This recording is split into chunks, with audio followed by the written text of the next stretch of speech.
eu vou falar sobre o livro A Viagem ao Centro da Terra, que nele contém dois meninos. Um deles se chama Axel e outro se chama Sr. Lindenbrock. Um dia o Axel estava indo até o escritório do Lindenbrock até que eles encontram o documento. Nesse documento eles encontram o enigma que o Axel consegue desvendar esse enigma. Que esse enigma fala para que eles têm que ir para a Islândia. Eu sou o Pedro, eu vou falar sobre a parte que eles vão pra Islândia. E aí, agora, o Axel, ele, que é um dos protagonistas, ele vai falar, vai mandar uma carta pra sua noiva, não é esposa ainda. E ele, depois que ele manda a carta, eles vão comprar os materiais, que tipo as cordas, as roupas boas, faca, essas coisas. E aí, eles começam a ir pra Islândia, em caminho ao vulcão. Oi, meu nome é Victor e eu vou falar da parte que eles estão no deserto e que eles estão indo em direção ao vulcão. Essa parte é assim, eles, como o Pedro já disse, eles compram os preparamentos, recursos, as roupas boas, as garrafinhas, água, preparam tudo. E nesse caminho do deserto, eles encontram um novo participante, que é um caçador, que ele não gasta muita energia com os movimentos, assim, e por isso ele vai ajudar eles. Esse caçador se chama Hans, e Hans vai virar parte da equipe deles. Na parte do deserto, eles vão para o deserto e eles estão indo em direção ao vulcão. Nesse caminho, eles dormem num lugar no deserto e eles se preparam. Tem umas pessoas que acomodam eles e dão preparamento, kit médico, esses negócios assim. Vamos você. Eu também vou falar da parte que eles vão entrar no vulcão. Eles estão saindo do deserto e nesse caminho eles vão pro vulcão. Como o professor Lindenbrock, ele tá acreditando que ele vai encontrar poços de água, águas subterrâneas, na verdade, aquíferos, esses negócios assim, eles não levam água para a viagem inteira. Então, pode acontecer de dar ruim ou não. Daí, entrando no vulcão, eles encontram umas cavernas com, tipo uns museus, assim, com um monte de listras, esses negócios assim. Daí, em cima deles, no telhado assim, no teto da caverna, dentro do vulcão. Depois dessa parte, eles já estão meio avançados, eles estão descendo do vulcão.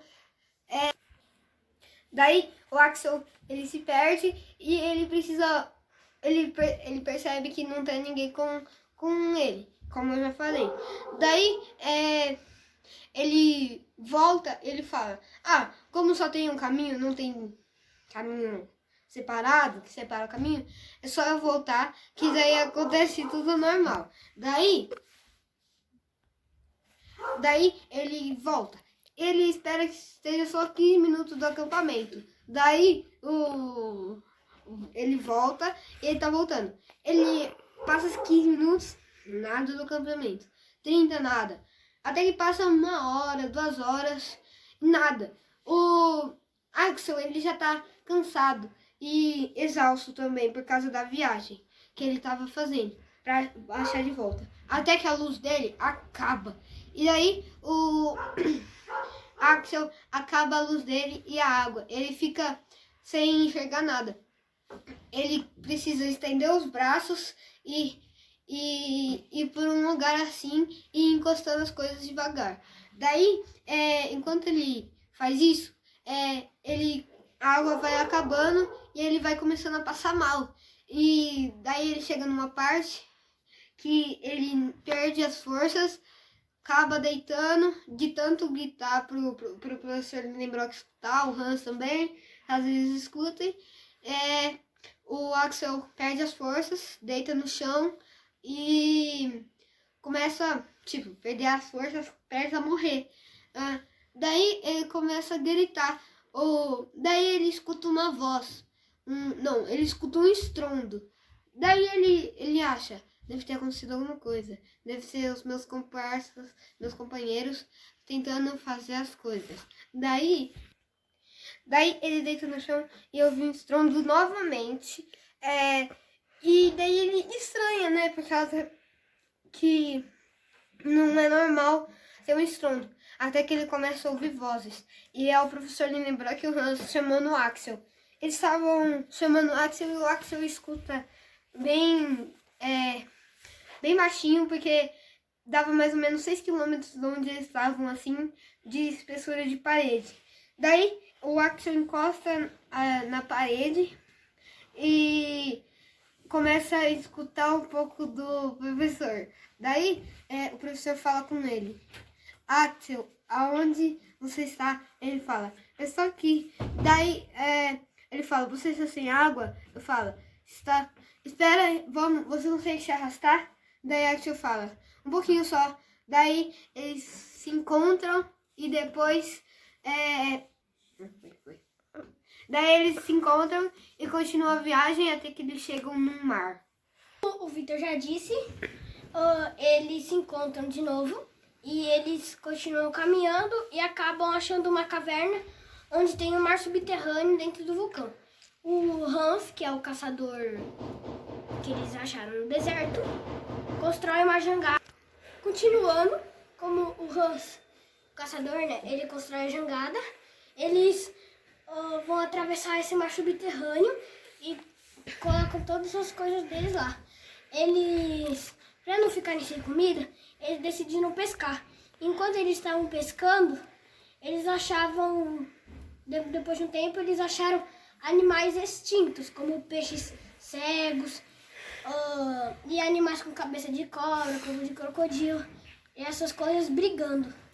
E daí, eles, depois que atravessam esse mar, depois de alguns dias, eles na verdade descobriram que eles estavam na direção oposta da que eles eram para estar, porque eram para eles estar para frente e na verdade eles tinham ido para outra direção por causa de um vento, enquanto eles deviam estar dormindo. Hans, Axel e professor Lidenbrock são levados numa correnteza de lava. Eles perceberam que o calor era grande quando eles descobriram que eles estavam sendo expulsos do vulcão e estavam fora da Islândia. Eles estavam no Monte Grauben, na Itália. Eles são o professor Lidenbrock, o Hans e o Axel são salvos pelos moradores locais. O professor Lidenbrock volta como herói para casa e fica famoso ao contar a aventura. O Axel e o Lidenbrock não aprendem só a ciência e o mundo antigo, mas como a ter coragem e confiança. Vivem para sempre com a emoção de terem conhecido um segredo que ninguém no mundo conheceu. Eu vou falar sobre a teoria que diz contra o livro Viagem ao Centro da Terra, que é o livro de ciências. Essa teoria é formada em 3 partes, que é a crosta terrestre, o manto e o núcleo. A crosta terrestre não tem muito o que falar, por quê? Porque ela é muito superficial, é a mesma coisa entre os dois. Então, eu vou falar do manto. O manto, ele é formado de magma em altas temperaturas. Ele é dividido em 2 partes, o manto interno e o manto externo. O manto ele é rico em minerais, que é o ferro, o magnésio e o cálcio. Eu vou falar do núcleo. O núcleo, ele é formado em 2 partes também. E a última parte, que nem a gema do ovo, é a última parte, é formado em 2 partes, que é o núcleo externo e o núcleo interno. O núcleo externo, ele é líquido, e o núcleo interno, ele é sólido, porque é a última parte. Acabou. O livro Viagem ao Centro da Terra, de Júlio Verne, acreditava que tinha um mini-mundo dentro da Terra, com substância, animais, vida e plantas. Hoje, os cientistas comprovam que a Terra é sólida.